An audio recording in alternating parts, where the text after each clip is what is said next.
Hello guys, welcome back to my YouTube channel. बेकसूर माँ। एक छोटे से गांव में सावित्री नाम की एक विधवा महिला अपने इकलौते बेटे अमित के साथ रहती थी। सावित्री ने दूसरों के घरों में बर्तन मांजकर और सिलाई कढ़ाई करके अमित को पाला पोसा और शहर के एक बड़े कॉलेज में पढ़ाया। अमित ही उसकी दुनिया था और अमित भी अपनी माँ से बहुत प्यार करता था। समय बदला, अमित की शहर में एक अच्छी नौकरी लगी। कुछ समय बाद उसकी शादी रागिनी नाम की शहर की लड़की से हो गई। रागिनी अमीर घर से थी और उसे सावित्री का सीधा साधा गांव का रहन सहन बिल्कुल पसंद नहीं था। घर की कलह। शादी के कुछ महीने बाद ही रागिनी ने अमित के कान भरने शुरू कर दिए। वह हर छोटी बात का इल्ज़ाम सावित्री पर लगा देती। कभी कहती कि माँ जी ने ही उसकी कीमती साड़ी खराब कर दी, तो कभी कहती कि उन्होंने खाने में कुछ मिला दिया है। एक दिन रागिनी के सोने के कंगन अलमारी से गायब हो गए। रागिनी ने घर में तमाशा खड़ा कर दिया और सीधे सावित्री पर चोरी का आरोप लगा दिया। अमित, इस घर में तुम्हारे और मेरे अलावा सिर्फ माजी रहती है। ज़रूर उन्होंने ही कंगन चुराकर अपने मायके या किसी को दे दिए हैं। रागिनी चिल्लाई।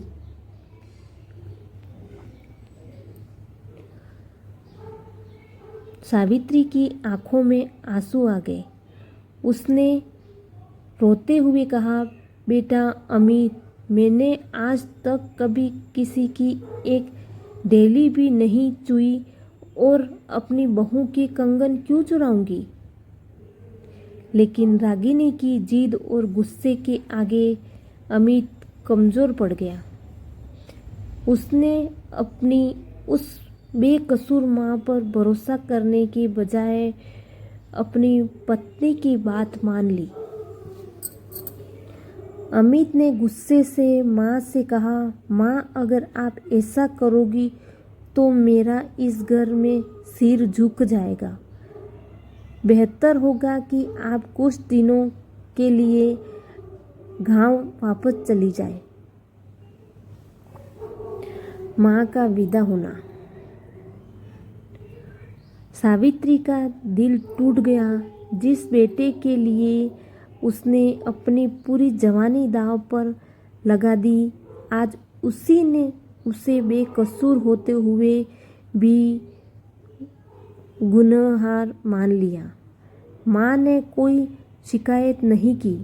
उसने अपनी छोटी सी गठरी बांधी और रोती हुई गांव की उस टूटी झोपड़ी में वापस आ गई, जिसे वह बरसों पहले छोड़ चुकी थी। गांव में सावित्री अकेली रहने लगी। वह अक्सर भूखे पेट सो जाती, लेकिन उसकी आंखों से आंसू और दिल से अमित के लिए दुआएं कभी भी कम नहीं हुई। सच्चाई का सामना। करीब 6 महीने बीत गए। एक दिन सावित्री, रागिनी की माँ, शहर से उनके घर आई। जब रागिनी ने अपनी माँ के सामने अलमारी खोली तो अलमारी के सबसे नीचे हिस्से में एक पुराने पर्स के पीछे वह कंगन फंसे हुए मिल गए, जिन्हें रागिनी ने खुद जल्दबाजी में वहां रख कर भूल गई थी। कंगन मिलते ही अमित के पैरों तले जमीन खिसक गई।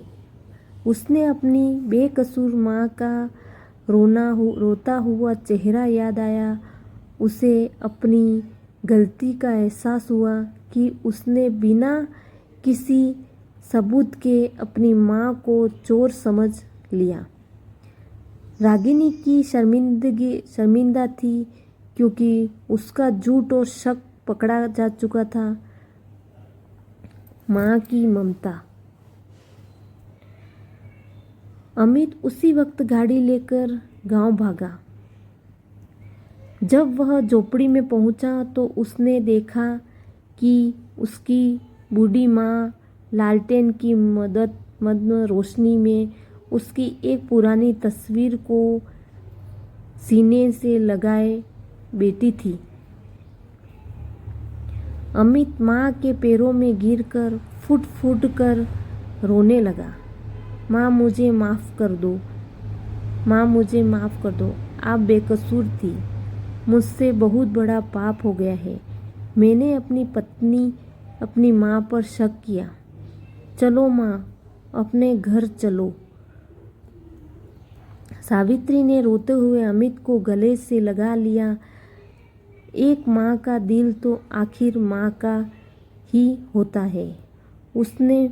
उसमें बच्चों के लिए कोई भी नफरत या बदला नहीं होता है। उसने अमित के आंसू पोंछे और कहा, पगले, माँ कभी अपने बच्चों से नाराज़ नहीं होती। तू आ गया है मेरे लिए, यही मेरा सबसे बड़ा घर है। यह कहानी हमें यह सिखाती है कि दुनिया चाहे जो भी कहे, एक माँ कभी अपने बच्चों का बुरा नहीं सोच सकती। बिना सोचे समझे या किसी के बहकावे में आकर अपनी माँ, बेकसूर माँ का दिल कभी मत दुखाना चाहिए। क्या आप इस कहानी में बदलाव चाहते हैं या किसी और तरह की कहानी सुनना पसंद करोगे?